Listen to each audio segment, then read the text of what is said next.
E aí, Game Designer, tudo certo? Fabiano aqui do Fábrica de Jogos e hoje eu quero trazer para vocês como é que está o mercado de jogos do Brasil, como sempre trago as pesquisas que estão rolando e a Abragames fez uma pesquisa bem interessante, pessoal, desse ano, que vale a pena te dar uma olhada, ver os dados, como é que estamos, né? Então, redes sociais Fábrica estão aqui abaixo para você acompanhar essas novidades, links, seja membro do nosso clube aqui do Fábrica, do canal do YouTube também, tudo aqui embaixo, tá bom? Aproveite! Gente, vamos pegar o estudo então. Esse aqui é o estudo da indústria brasileira de games, tá? Gente, depois eu vou deixar aqui na descrição o acesso para vocês, tanto na descrição quanto nos comentários também, tá? Para que você vá lá e leia, pegue mesmo o estudo. A Abragames tem outros estudos também, que eu já divulguei aqui no canal, inclusive, tá? Para que você tenha acesso, então é bem interessante. Eu acho interessante essa parte aqui que ele fala no início, né? A questão de estudos mapeados, tá? Mas eu acho interessante aqui, isso que depois eu vou falar lá, mas eu acho interessante essa parte aqui, né? De como teve as aquisições, né, da Forte, aqui feitas pela Forte Games, o investimento da Room 8 Group e o investimento da Epic Games na empresa gaúcha Aquiles, né, porque hoje a Aquiles é Epic Games, né, pra quem não sabe, né. Então, essas coisas aqui mostram, né, como a gente tá mudando a nossa indústria, né, e como que o pessoal lá de fora tá olhando pro desenvolvedor de games brasileiro também, né. Então isso é bem interessante, né, o envolvimento também das associações de exportação, né, também isso é interessante. Então, essa parte eu acho bem interessante daí a gente ver. E do cenário internacional, olha só quantos jogos já foram lançados, 2.624. É bastante, né, gente, pro nosso cenário. Claro que a gente aí, eu tava até conversando com o Tamir sobre, na entrevista que eu tive, que o Tamir, ele trabalha, né, na Coco, ele veio lá de fora, né, trabalhou mais, foi 14 estúdios, acho que já passou lá fora.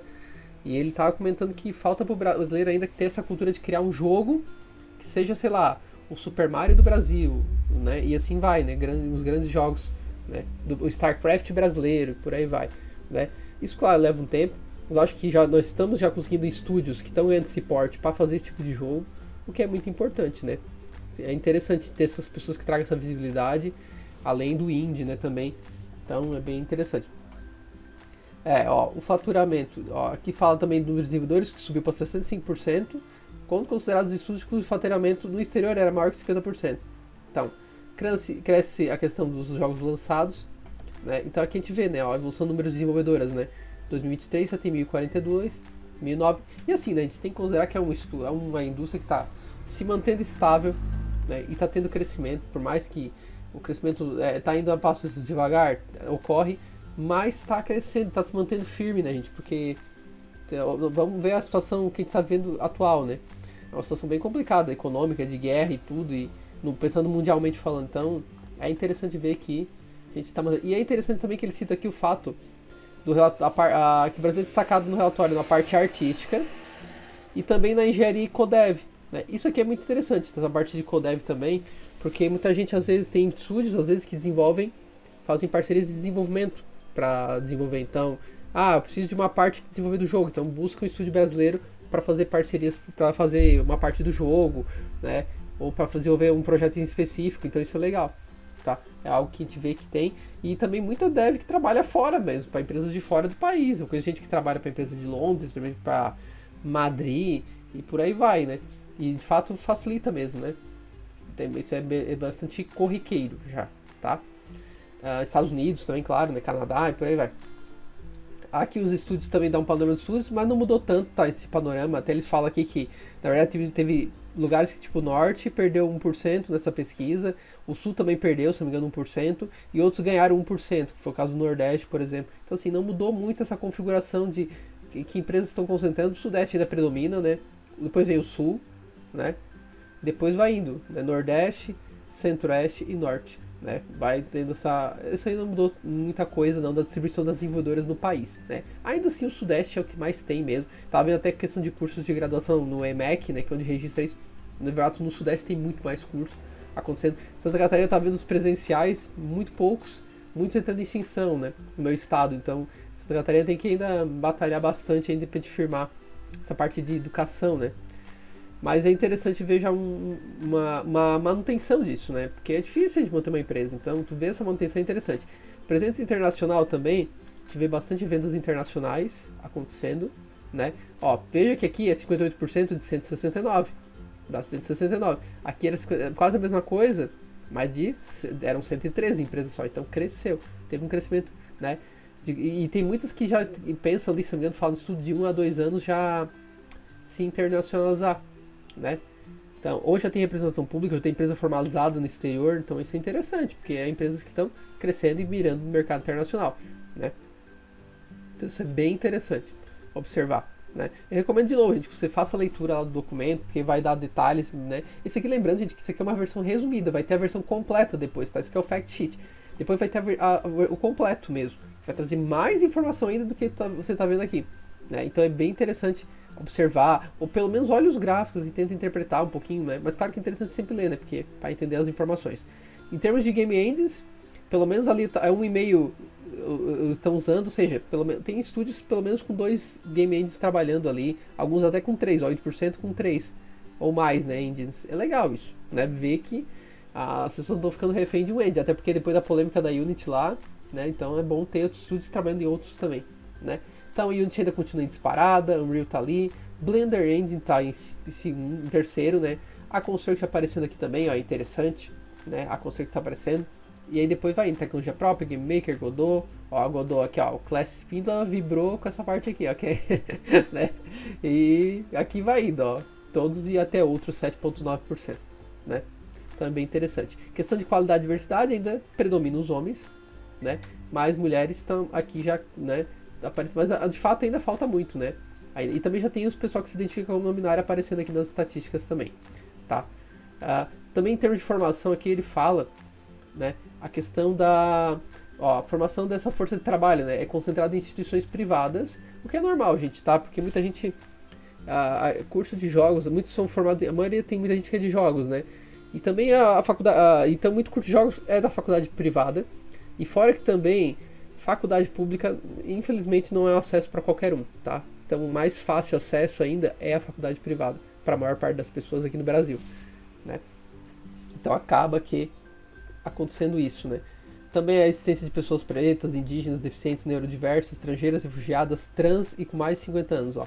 Então, teve também, ó, 157 empresas tem, não, 121, né? Então teve um crescimento, porque o número de empresas aumentou, né, nesse sentido, então é interessante. Fala também da formação em instituições de ensino privadas, aqui até esqueci de falar, e também, ó, cursos livres disponíveis online, que é o caso do Fábrica, por exemplo, a gente tem cursos de game design para atender a galera, né?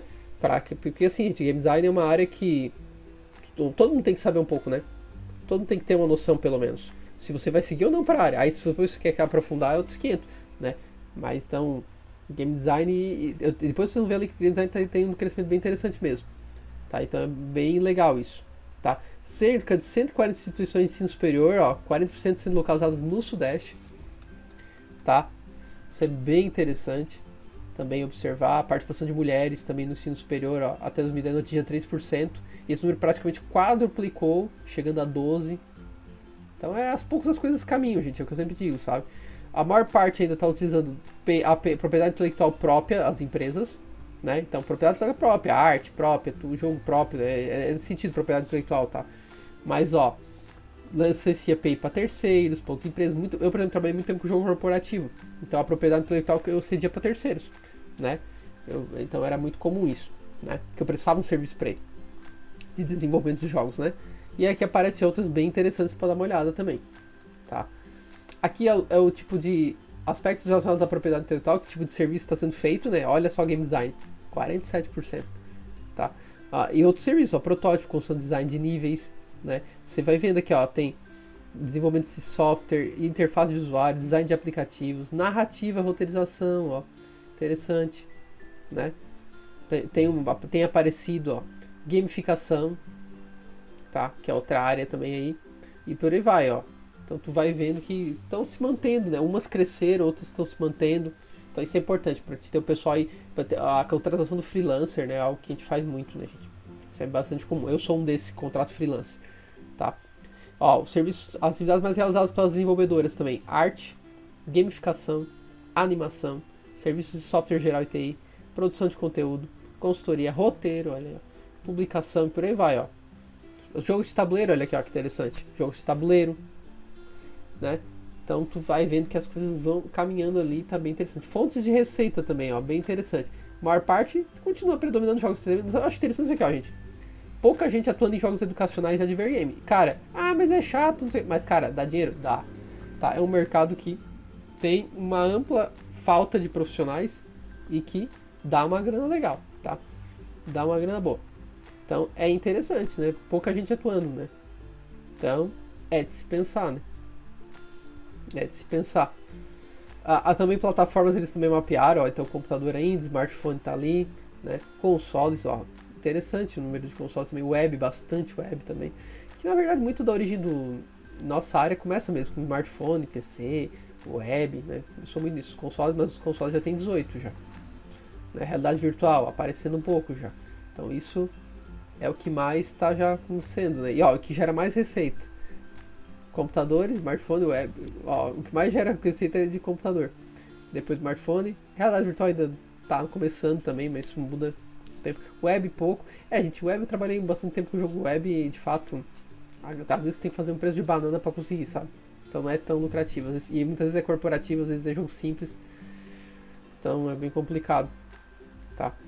Questão de diversidade dos eventos, eu acho legal que eles citam bastante aqui o Big Festival, eles citam o BGS, eles citam o SB Games, que é um evento bem importante, eles citam a Game XP, também, que é um evento lá no Rio, também Game Jam Plus, né, inclusive rolou agora Game Jam Plus, agora gravando esse vídeo nesse momento, né, tá rolando aí a Game Jam Plus, Global Game Jam, Women Game Jam, então são eventos aí bem interessantes que também, e outros que estão rolando aí também, que é bem interessante observar. Outra coisa que eu vi também os investimentos, eles mapearam um pouquinho de algumas publishers que apareceram na pesquisa internacionais também. E uma coisa que eu achei interessante é que a maioria está lidando ainda com recursos próprios, tá? A maior parte dos desenvolvedores estão lidando com recursos próprios aqui, ó. E aí, ó, de investimento anjo, de essa parte privada, 10%, tá? É pouco, tá? Creio que investimento público tem mais estadual e municipal, mas tá mudando, né? A gente com a Lei Paulo Gustavo aí tá mudando um pouco isso, trazendo outras perspectivas federais também, né? Mas isso é coisa que aos poucos eu acredito que vai mudar e com certeza se tivesse investimento privado aqui, gente, a coisa muda muito, tá? Porque daí o estúdio que às vezes só fazia um jogo pequeno, pô, vai começar a fazer um jogo maior, vai começar a ter uma equipe, vai contratar pessoas, daí o cara vai se fidelizar só a fazer jogo, porque às vezes o cara tá fazendo jogo, mas sei lá, tá fazendo outras atividades, tarefas pra pagar as contas, entendeu? Então é difícil também, tem tudo isso aí envolvido no pacote, sabe? E aqui traça um pouquinho do nosso panorama, né? O que vai vir e tal. Recomendo que você vá lá e faça uma leitura que vale a pena dar uma olhada, tá, gente? Mas esse aqui é um estudo que eu deixei aqui pra vocês o link, vale a pena, vai sair estudo completo depois. E é pra você ter uma visão mais concreta de como tá a área, sabe? É isso que eu quero pra vocês aqui, tá? Pra que vocês busquem saber um pouco mais da área, viram ali que game design apareceu, né, com certo destaque. Isso é interessante, cara, eu acho bem interessante, sinal que a nossa indústria está se profissionalizando, está evoluindo também, né. Achei muito legal isso, muito legal mesmo, né. Aliás, se tu não sabe o que é game design, já falo sempre, né, que tá aqui um e-book gratuito embaixo, Segredos para as Games Viciantes, para te baixar e aprender de graça, tá, pra saber o que é game design de verdade, tá, pra não falar que é arte, essas coisas assim, tá. Então baixa e aprende lá. E achei interessante todos esses dados. Eu acho que a gente está se mantendo sólido e aos poucos está indo, caminhando para o crescimento, sabe? Vamos ver o estudo completo depois que vai sair. Gente, lá na Abra Games tem muitos outros estudos, tá? Vocês acessam lá o site, vocês vão ver que tem outros lá bem grandes, completos. E aqui é a fonte, né, gente? Fonte de verdade, é estudo, né? Não é o cara que fica falando, ai, quer ficar rico fazendo games? Olha aqui, ó, tô numa ilha paradisíaca, ó. E você pode fazer um game, né? Essas coisas assim que... para, né? Tá, e cadê a fonte? Como é que tá a indústria? Daí cita dados internacionais, né? Porque o mundo tá... Tá, meu querido, mas... E aqui? Como é que tá aqui a situação? Entendeu? Então tá melhorando, tá indo, mas, né? Para de inventar história, né? Isso aí, gente, cuidado, tá? Quando vem com essas coisas assim, eu já... né? Aquela história, tu não vai ficar rico fazendo jogos, né? Aqui, né? Mas é a possibilidade de um emprego, de um trabalho, de fazer uma transição, claro que é. Agora, essa história de, tudo fácil, ó, vem trabalhar numa ilha paradisíaca, faça-me um favor, né? Mas enfim, gente, tá? Obrigado aí, deixa um joinha se curtiu, fala nos comentários o que você tá achando desse melhoria da nossa área aqui, e vai lá acessar o estudo, a gente vai lá valorizar, porque é um trabalho danado fazer isso aqui, tá? Não é simples fazer esse tipo de estudo, não. Tá bom? Tchau pra vocês, beijo!